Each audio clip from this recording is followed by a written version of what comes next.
Olá, tá no ar mais um podcast de Cara com Envelhecimento, seu podcast semanal sobre envelhecimento humano. Eu sou o jornalista Felipe Laude, junto comigo, esse time de especialistas que continua aqui para te ajudar nesse processo. A psicóloga Samantha Setarte. Oi, Samantha. Oi, mais um de Cara Pode. Mais um de Cara Pode. Nosso médico geriatra Newton Terra. Oi, Newton. Tudo bem, prazer em revê-los. Prazer é nosso, porque hoje o assunto é qualidade do sono. Para isso a gente recebe aqui, para ampliar esse assunto, o pneumologista e especialista em medicina do sono, o Dr. Fábio Marasquim. Doutor, muito obrigado pela presença. Eu que agradeço o convite para estar nesse programa maravilhoso. E vamos lá, acordar essa população aí. Vamos acordar. Como diz a Ana Maria Braga, levanta, acorda, menina. Acorda, menino. Doutor Fábio, primeiro assim, uma curiosidade até pessoal. É normal a gente dormir menos à medida que a gente envelhece? Bom, Felipe, isso é bem interessante essa pergunta, né? Porque quando nós vamos falar em dormir bem, nós temos que pensar em 3 pontos. Um deles é a quantidade, outro a qualidade e o ritmo. E nós podemos falar aí ao longo desse programa sobre esses 3 pontos, né? Especificamente em relação à quantidade, ela varia de faixa etária para faixa etária. E também varia entre as faixas, dentro dessas faixas etárias também, né? Isso é uma coisa interessante. Então, o que acontece? Nós dormimos muito quando nascemos, né? Os recém-nascidos basicamente dormem, né? E isso vai diminuindo. Chegando na fase adulta, tendo uma variação que vai aí entre 7 a 9 horas, e no envelhecimento diminui mais ainda. Então, fica entre 6, 7 horas, na média da população geral, 7 horas de sono, mas o que é importante, que mesmo assim existe uma variabilidade. Então existe um mito muitas vezes que eu preciso dormir tantas horas por noite. Não, tu precisa dormir as horas que são necessárias para te acordar descansado. Então, mas existe realmente essa redução ao longo da vida. Provavelmente relacionado com o envelhecimento do próprio cérebro, né? Só pra gente comparar, em média, um sono adequado, assim, em linhas gerais, é o quê? 8, 9 horas? Depende da faixa etária, né? Mas pro idoso, fica entre 7, 8, podendo ser de 6 a 8 horas, na média 7. Maravilha. Isso pode depois levar até alguns problemas, né?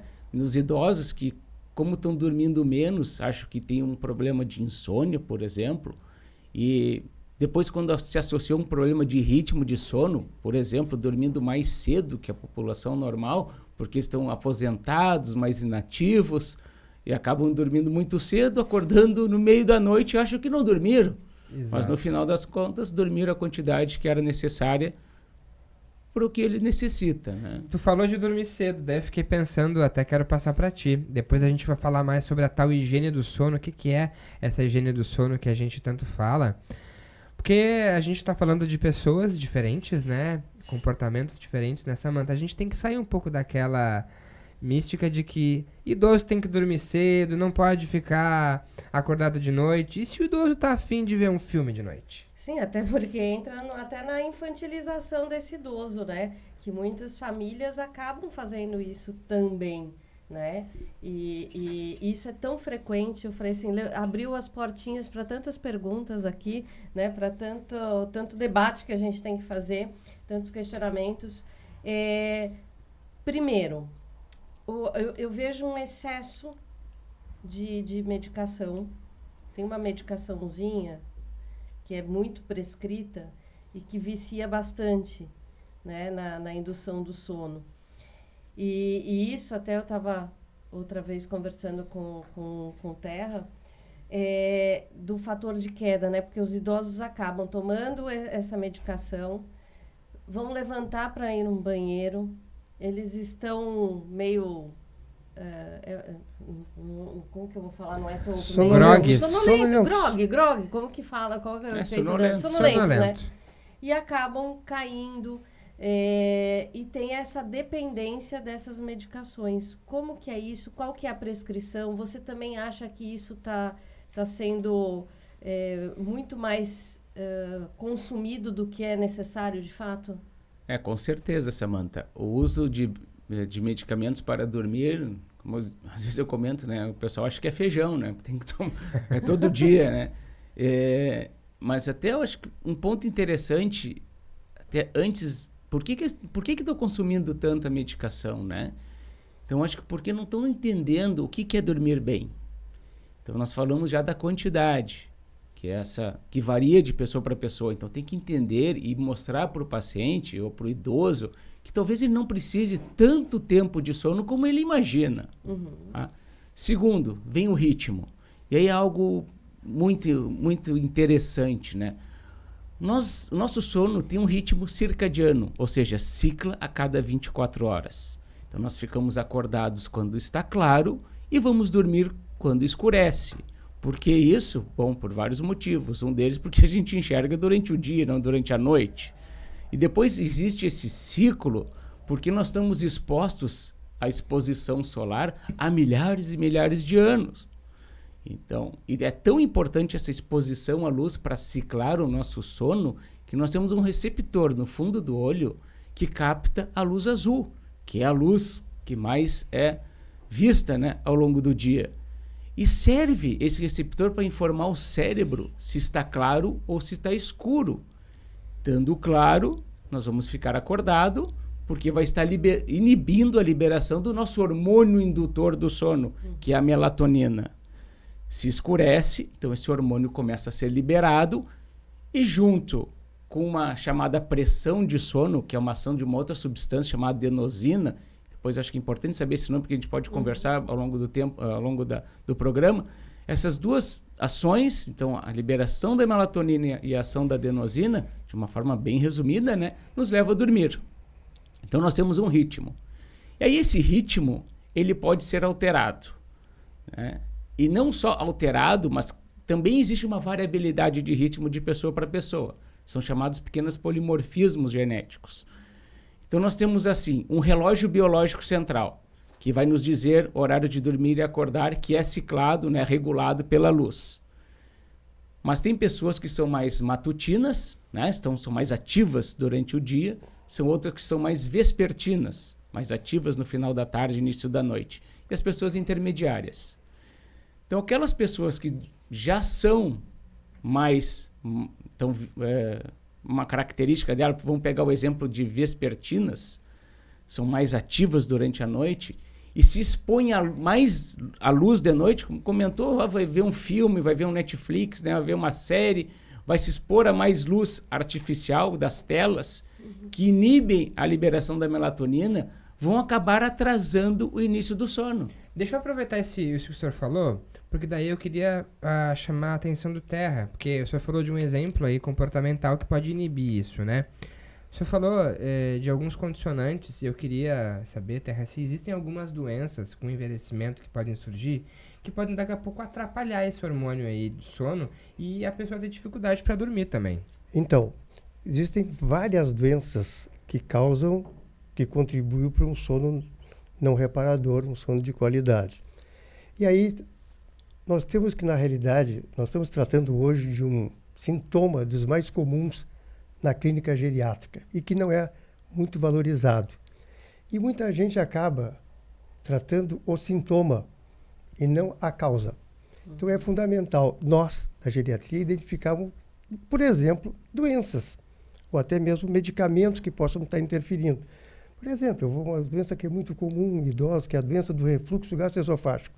Se eu tenho uma doença do refluxo gastroesofágico e essa doença me desperta porque eu estou com regurgitação, eu estou com falta de ar, e eu tenho uma alteração do meu sono, eu tenho que tratar a doença.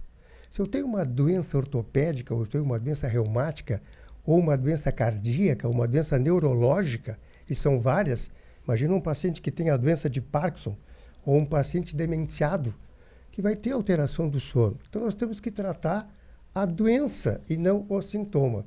Eu estou citando algumas que são comuns do dia a dia. Estou citando doença do refluxo, doenças ortopédicas, fibromialgia, que é muito comum.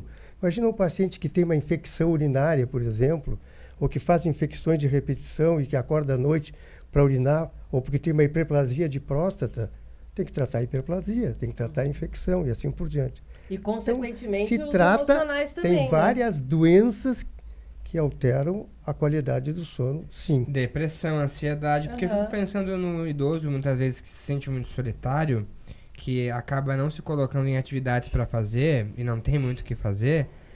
Será que ele pode cansar de dormir e daqui a pouco esse sono ele não ter ali um sentido, Samantha? Muitas vezes a pessoa fica, na verdade, só dormindo, não pratica nenhuma atividade. Sim, Tem que olhar para esses sintomas, né? São vários sintomas, né? O outro muito preocupante que eu tenho visto também é o excesso de álcool, né? Então, eu vou tomar uma dose, um ledo engano, né? Vou tomar uma dose de alguma coisa para dormir, para relaxar. E será que isso não compromete a qualidade do sono? Eu estou falando assim, o álcool, né? Mas outras questões emocionais também, depois eu vou abordar. Mas eu quero abordar o álcool O álcool, agora. sim. Mas só para finalizar ali, para entenderem bem, né? Então, se a pessoa pode ter um atraso de fase do sono porque está inibindo a liberação da melatonina. Então, o que vai achar? Vai achar que tem insônia. E aí vai tomar uma medicação. Entendi. E acabar, então, usando medicação não porque tem insônia, mas porque tem um atraso de fase do sono por maus hábitos. Depois a gente pode conversar sobre essa higiene do sono. E é comum também, né, Terra, acontecer com idosos, principalmente aqueles com menos atividade, de ter um adiantamento de fase do sono. Eles vão dormir muito cedo. E acaba o que acontecendo? Se vai dormir cedo, vai acordar cedo. E acorda às 4 horas da manhã, porque já dormiu aquelas 6 horas, e ele não precisa mais de 6 horas, ou 7 horas, que seja. E o que acontece? Toma um remédio para dormir, porque ele acordou no meio da noite. E às vezes até os familiares acabam estimulando isso, quando vivem juntos. O cara é um zumbi, tá no meio da noite aí caminhando para lá e para cá, fazendo barulho. Pô, toma um remédio aí, vai para a cama e não incomoda, né? Então, existem essas coisas que... Um diagnóstico errado de insônia, né? E não só porque tem alguma doença clínica que está fragmentando o sono, mas porque está com esse adiantamento ou atraso de fase do sono. E a parte da fragmentação que acontece com o álcool, né? A bebida alcoólica, ela pode induzir o sono, mas ela leva uma fragmentação da segunda metade da noite. O sono vai ficar muito mais fragmentado quando o uso de álcool. E esse uso de álcool para induzir o sono, que muitas vezes funciona, com certeza acaba levando ao alcoolismo. Então é um problema, né? Ele tem que ser bem avaliado, explicado e tratado. Pacientes institucionalizados, às vezes jantam às 5 da tarde. Aí depois eles vão dormir. E aí eles dormem das 6 até as 2. Só para lembrar, esses pacientes são aqueles que estão nas clínicas ILPIs. Instituições de longa permanência para Isso. idosos, que a gente chama. Ok. Mas em casa também, doutor, não dá para dar um remedinho para o pai dormir? Por quê? Não, porque às 2 horas, às 3 horas ele está acordado. Mas e Mas será porque que ele se... dormiu às 7, e aí de novo aquela história, aí que ele vai dormir mais do que precisa. Porque Mas vão a dar gente tem que pensar, né? Por que esse idoso está com dificuldade de dormir e não dorme? A gente pode pensar daqui a pouco, tô chegando no fim da vida, começa a pensar... Por isso que os aspectos, trabalhar, né? O autoconhecimento, levar esse idoso, ir à terapia, para poder ver qual que é a causa. Às vezes a pessoa está num processo, está ansioso por alguma coisa, está despertando aí, a gente já trabalhou várias questões aqui, mas, por exemplo, uma redução financeira, né? Isso, todo mundo perde o sono, né? Ou só eu que perco o sono quando tenho que pagar uma conta? Eu acho que causas emocionais, eu acho que são várias, né? Tem causas emocionais que causam insônia e tal. E tu me corrige, Fábio, se eu estiver errado. Normalmente, no consultório, a gente vê o paciente que deita e custa para dormir, tem o paciente que dorme, tem vários despertares durante a noite, e tem aquele paciente que acorda precocemente, de repente vai dormir no horário adequado, mas acorda de 3 e 5. E tem aquele que tem todas, tem a pan-insônia, que se chama, né?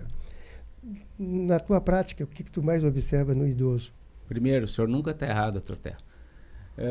Mas assim, a insônia, né, realmente ela tem esses fenotípicos, né, esses fenótipos.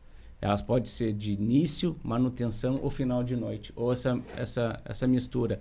Mas o interessante é que essas características elas vão mudando ao longo dos anos dos pacientes. Eles podem começar com dificuldade para iniciar, depois passar por meio da noite ou acordar mais cedo, né? E muitas vezes está relacionado com aquele ritmo prévio que o paciente tinha, se era mais matutino, mais vespertino, então ele vai demorar mais para acordar ou vai acordar mais cedo. Existe essa relação por uma alteração genética, né? Nós temos hoje vários genes conhecidos que estão relacionados com insônia ou essas alterações de ritmos, que são os chamados clock genes, então que acabam dando essa característica. Mas uma coisa interessante comentou, Samantha, em relação à ansiedade e depressão, né? Relacionando com insônia, é uma via de duas mãos. A ansiedade e a depressão levam ao desenvolvimento da insônia, e a insônia vai contribuir para a piora, né, da ansiedade e depressão. E por isso, quando nós vamos tratar uma insônia, além de excluir todas as causas clínicas, nós temos que, se chegar ao diagnóstico junto de ansiedade e depressão, tem que tratar as duas coisas junto, ao mesmo tempo, senão acaba não funcionando o tratamento e cada vez fica pior, né? E lógico, o desenvolvimento da insônia, geralmente quem tem a doença insônia, não só o sintoma, né, associado a alguma outra doença, mas quem tem a doença insônia, tem um fator predisponente. Ela é uma pessoa que sabe hoje que o cérebro do insônia é diferente do cérebro de quem não tem insônia. Ele é mais hiperativo, existe uma atividade aumentada do eixo chamado hipotálamo, hipófise adrenal, libera mais catecolaminas, mais cortisol. A pessoa tem psicologicamente falando, uma característica de ruminação maior, principalmente à noite, de ficar pensando as coisas que tem que fazer ao longo do dia, né? E o que vai fazer com que ela desenvolva a insônia? Ela é predisposta, né? Vai ser passar por uma situação estressante. Pode ser financeira ou várias outras, né?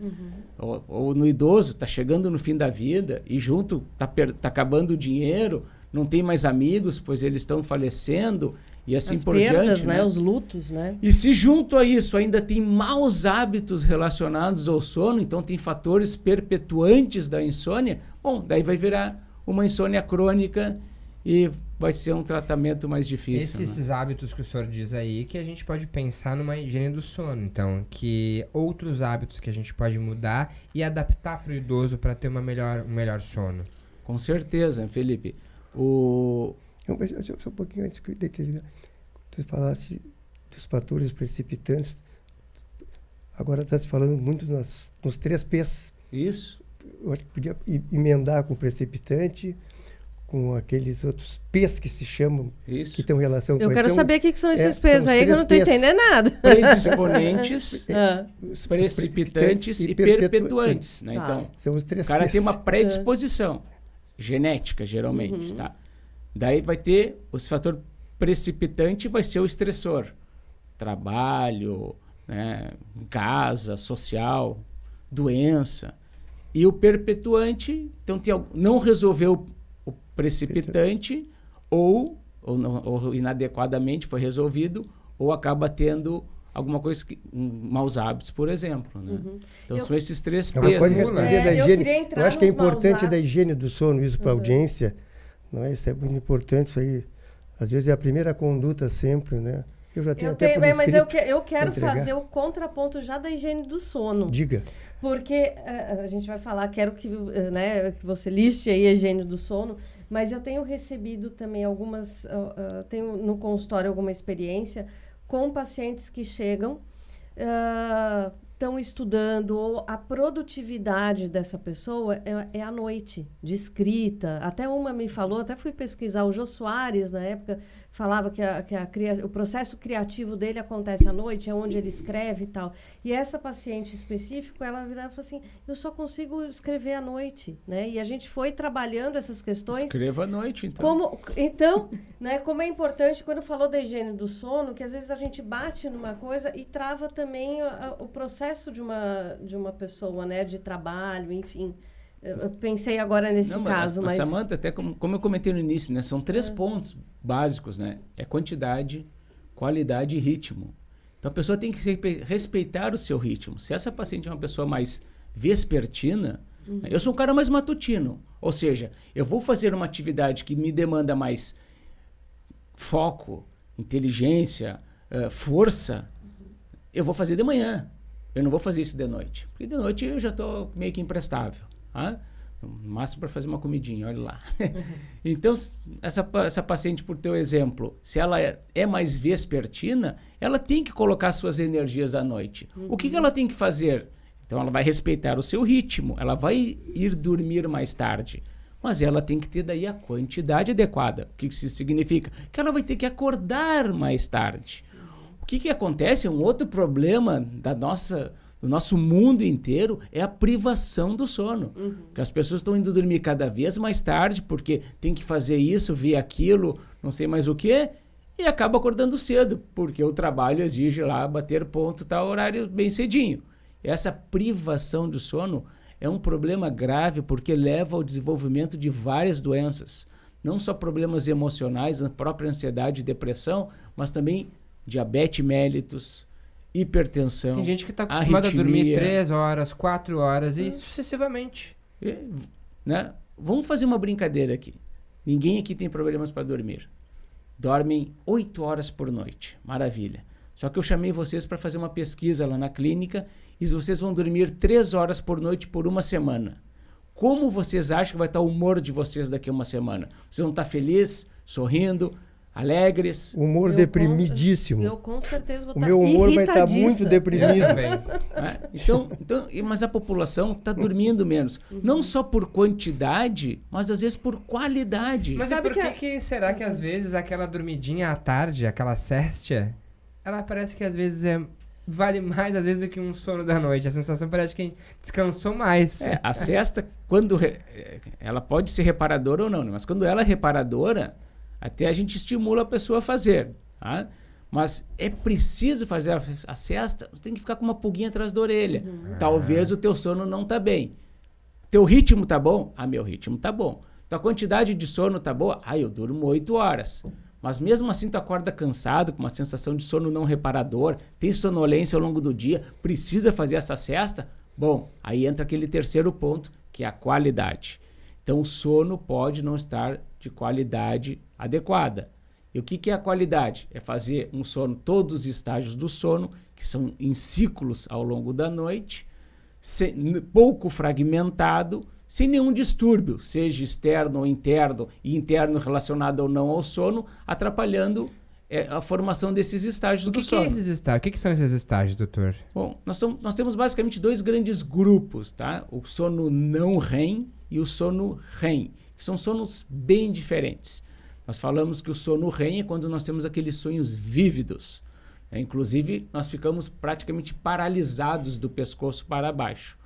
Tanto que tem uma doença, que é um distúrbio comportamental de sono REM, que não ocorre essa paralisação e a pessoa vive o sonho. Começa a chutar, a estrangular, né, e soquear até quem está do lado. Tem até um caso famoso nos Estados Unidos que a pessoa matou a esposa, né, estrangulada, e acabou sendo absolvido porque foi visto que ele tinha esse distúrbio do sono. Né? Sonâmbulo? Não, é diferente. É diferente, esse é agressivo. Né? Então nós temos sono REM, que nós temos os sonhos, e nós temos o sono não REM, que são estágios superficial, intermediário e profundo, que é chamado sono 1, 2, 3. E como é que funciona um sono normal? Começamos no sono 1, que é o estágio de sonolência, e vai 1, 2, 3 REM, repete o ciclo, 1, 2, 3 REM, vai de novo, 1, 2, 3 REM. Sendo que nós fazemos mais sono 3, que é o sono profundo, que é importante para a gente falar daqui a pouco, né, Terra, até sobre o Alzheimer, que pode ter uma relação à falta dessa qualidade de sono, e na segunda metade mais sono REM. Tem pessoas que dizem, eu não sonho. Não, na verdade, tu não acorda durante o sonho, daí tu não lembra, né? Mas geralmente quem acorda mais cedo do que deveria, muitas vezes acaba lembrando do sonho, né? Então nós fazemos esse ciclo, a fragmentação. No idoso, a gente considera normal até 2 despertares ao longo da noite, rápidos. Vai no banheiro, faz seu xixizinho e volta, né? E acorda aí com uma sensação de sono reparador, não tem sonolência ao longo do dia, a qualidade desse sono com certeza está bom. Olha só, quanta coisa só do sono. Não, eu tô... Várias perguntas também. Não tá com sono, né? Olha, a qualidade de sono é questionável. Para quem tem pet, né? Eu falei assim, ele estava falando, eu falei assim, meu Deus do céu, quantas vezes eu acordo por causa dos gatos. e isso é outra questão que eu queria abordar, é que também alguns idosos vêm com essa, falou da sesta, mas não, com sonolência diurna, e a pessoa dormiu, teve aí essas horas, daí acho que entra mais na qualidade, né? Mas é frequente também essa sonolência diurna, assim, a gente vê muito. Se o paciente está com algum desses problemas no ritmo, na quantidade ou na qualidade, ou tem algum distúrbio do sono, vai ter sonolência diurna excessiva, né? Uma doença que é muito prevalente no nosso meio, né, tem até uma pesquisa que foi feita na cidade de São Paulo, mostrou que 30 a 33% da população adulta, incluindo os idosos, saúde, tem Obrigado. apneia obstrutiva do sono. Ou seja, o que é a apneia? O ar não entra de uma forma adequada para dentro do pulmão. Entra menos oxigênio, isso ativa o chamado sistema nervoso autônomo simpático, que aumenta a frequência cardíaca, aumenta a pressão arterial, o cérebro acorda. Então existe uma fragmentação a cada episódio de apneia ao longo da noite, que vai levar a consequências cardiovasculares, como pressão alta, arritmia, infarto e AVC. E esse paciente geralmente acorda sonolento, tem uma sensação de sono não reparador e tem essa sonolência diurna excessiva. Então a apneia é uma doença do sono prevalente, muito característica, tem uma característica muito forte com a sonolência. Tem que sempre pensar nisso, né? E um sinal clínico é o ronco. Só que daí muitas vezes o idoso já está dormindo sozinho, não tem mais um companheiro ou companheira que já faleceu, e ele não sabe me dizer se ronca. Mas aí tem um pontinho muito interessante, que é a noctúria, ou seja, acordar várias vezes para urinar à noite. Porque como ocorre a queda da oxigenação e ativa esse chamado sistema nervoso autônomo simpático, dá vontade de fazer xixi. É comum os pacientes comentarem, né? Aí eu acordo muitas vezes para fazer xixi. Não. Tu faz xixi muitas vezes porque tu acorda. É diferente. Olha, e acorda olha por só. causa das apneias. Doutora, a gente está chegando no final já, Já? muito Mas como assunto. A gente está bem acordado aqui, mas antes de passar para o Terra, eu preciso te fazer duas perguntas Nós para a temos gente... que falar da higiene do sono. Isso, é isso que eu queria saber rapidinho. Resume pra gente essa higiene do sono e também depois um tratamento que tá chegando aí para ajudar. Bom, então, primeiro, nós temos que ter horário para dormir e acordar. Nosso corpo gosta de ritmo. Já falei mais de uma vez sobre o ritmo, né? Tem que ter ritmo. Nós temos ritmo para liberar hormônios, para aumentar a imunidade de noite, assim por diante. Então, ir dormir e acordar de preferência no mesmo horário todos os dias. Ir para a cama só na hora de dormir. Tem que relacionar a cama, ou ter relações sexuais, ou se recuperar de uma enfermidade, né? Mas basicamente ir para a cama para dormir. Outras atividades fora da cama. Evitar cafeínas ao longo do dia. Então, café, chá, chimarrão, chocolate, refrigerante, principalmente depois das 4 da tarde, zero. Tem gente que adora um chimarrão de noite. Vai ter problema para dormir. Evitar as telas de noite. Então, celular, iPad, computador, televisão. Já vou falar daquela luzinha azul, lembrei da luzinha azul do roteador ali, Se né? incomoda, põe uma tarjinha ali. Então, minha evitar tem. luz. E a luz tem que ser evitada 2 horas antes do horário de dormir. Jantar tem que ser cedo. Tem que acabar, não precisa ser tão cedo lá, né? Terra, como no pessoal que está institucionalizado lá. Mas o ideal é que acabe 3 horas antes do horário de dormir. E tem que ser não pode ser uma dieta hipercalórica. Exercício físico é fundamental fazer, né? Para viver bem, tem que fazer exercício físico, comer bem e dormir bem. Então, assim, mas de preferência de manhã, com exposição ao sol, para ajudar nesse ciclo do nosso sono. O exercício físico feito de noite pode aumentar a temperatura corporal, e a temperatura corporal demora 4 horas para baixar, e ela vai ter uma interferência também na liberação da melatonina, causando insônia. Tá? Coisas relaxantes depois do jantar. Ler um livro, ver uma revista, jogar uma carta. E se deitar e não pegar no sono, é uma terapia de restrição de cama que chama. Levanta. Não fica mais do que meia hora na cama sem dormir. Levanta, vai ler um livro, ou vai escrever. Tem pessoas aquelas que são ruminadoras, eu falo assim, tem uma diarreia mental na hora de dormir, né? Fica pensando. Levanta e escreve, tem um diário pré-sono. Então faz essas atividades, muitas vezes só fazendo essa higiene do sono, a gente já resolve o problema do sono de uma grande parcela E lá dos na problemas sua dos clínica o pacientes. senhor consegue ajudar com esses direcionamentos aí, tratamentos inovadores também, daqui a pouco? Sim, com certeza, Felipe. Vai depender muito da doença que a gente diagnostica, né?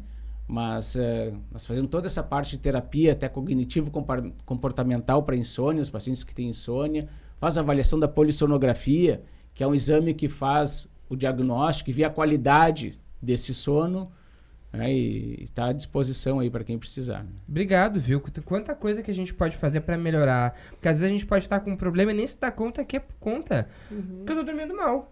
Eu tô com- Mas eu quero essa saber o queixa, nome antes da que- clínica, acho que não falou. Eu acho A que- gente falou no Falou? começo, não. É a Não. pneumosono. Isso, clínica pneumosono. Por favor, Terra. Não, eu estou dizendo que o assunto não vai se esgotar num único programa, numa Com certeza não. podcast. Enfim, eu ainda teria que perguntar sobre síndrome das pernas inquietas, movimentos periódicos dos membros inferiores, coisas importantes.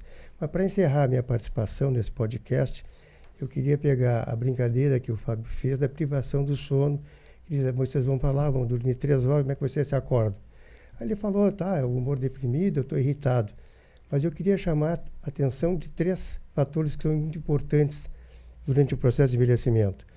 Primeiro, é assim, o encurtamento dos telômeros que ocorre é uma das consequências. Isso tem a ver com a nossa especialidade, porque isso acelera o O envelhecimento. que são telômeros? Telômeros são marcadores biológicos que ficam nas extremidades dos cromossomos e a cada divisão celular eles servem como um protetor, como uma capa protetora de todas as informações genéticas. O coração genético da célula é protegido por esses telômeros na ponta, na extremidade do cromossomo. Aliás, À medida precisamos que a de um gente programa vai só para de- isso, é, hein, de- Terra? À medida que a gente vai envelhecendo, esse telômero vai encurtando. Isso é tão importante que rendeu o Nobel de Medicina para uma bióloga em 2009, que avaliou o sono e dizia, no trabalho que ela fez, de todas as variáveis que foram estudadas, que se as pessoas não dormissem em média 7 horas, e foi o tempo que ela sugeriu, haveria o encurtamento de telômero. Quer dizer, então, é um sintoma, a insônia, que pode prejudicar o processo. Não aumentar o risco de doenças cardiovasculares, como também aumenta. Não diminuir o meu sistema imunológico, que também acontece. Não me deixar com alterações cognitivas, com falta de atenção, irritabilidade. Enfim, essas consequências, eu queria chamar a atenção do quão importante isso e quanto isso é ignorado ou não valorizado. É aquela história. Acaba a consulta, doutor, esqueci de dizer que eu não estou dormindo bem, me dá um remédio. É a última Aham. coisa. E aí tem tudo isso que o Fábio falou, às vezes é a higiene do sono. Antes de dar um diazepam para o idoso, Pode ser como bem mais acontece na simples, rede né? pública, e que tem uma vida média de 80 horas no idoso, imagina, e é muito utilizado, às vezes, como ansiolítico, um benzodiazepínico que é usado para melhorar a ansiedade, que acaba, imagina, um adulto jovem tem uma vida média de 10, 15 horas. No idoso ele é 80, imagina tomar um hoje, um amanhã, um depois. Outro dia, eu estou cansado, eu estou sonolento, e aí sim, mais sujeito para quedas, e a consequência mais terrível é a fratura. Da fratura, eu vou fazer um drama mexicano. Da fratura, eu vou para o hospital, tenho que colocar uma prótese, aí eu estou em comorbidades, Ih, complica, eu tenho uma olha onde vai. pneumonia, eu faço uma embolia pulmonar, e aquele Diampax que eu tomei, o diazepam, que me deixou sonolento, que me predispôs um acidente tipo queda, acaba me levando à morte. Então, Olha assim, aí, o que eu pauta queria para o chamar próximo programa, do Terra. encurtamento do telômero, imagina uma das condutas que a gente pode ter para incumpridar o telômero, que é tudo que a gente quer na vida, também está relacionado com o sono de qualidade. E hoje nós temos especialistas nisso. O Fábio acabou de falar da polissonografia, que faz o registro gráfico, que é da maior importância Olha para como saber tem a causa. exame importante para Então isso. o tema é Ele é vastíssimo. riquíssimo. No final das contas, a fonte da juventude é dormir bem. Olha só. É o que diz aí o Dr. Fábio Vai Marasquim, aumentar o telômero. pneumologista da clínica Pneumosono. Para seguir a clínica e poder conhecer também o trabalho, é só seguir no Instagram, @pneumosono. Doutor, muito obrigado pela presença, obrigado pelos esclarecimentos. Obrigada, Ficaram muitas Dr. dúvidas, Fábio. a gente quer te ver de novo aqui, tá? Voltaremos. Terra, obrigado. Até a próxima. Samantha, Tchau, tchau. Até a próxima. não esqueça, né, que a gente vai se ver na próxima semana com um novo assunto. Lembrando que aqui no podcast Ficar de Cara, Pode. nos siga nas redes sociais pelo @decarapod. Tchau!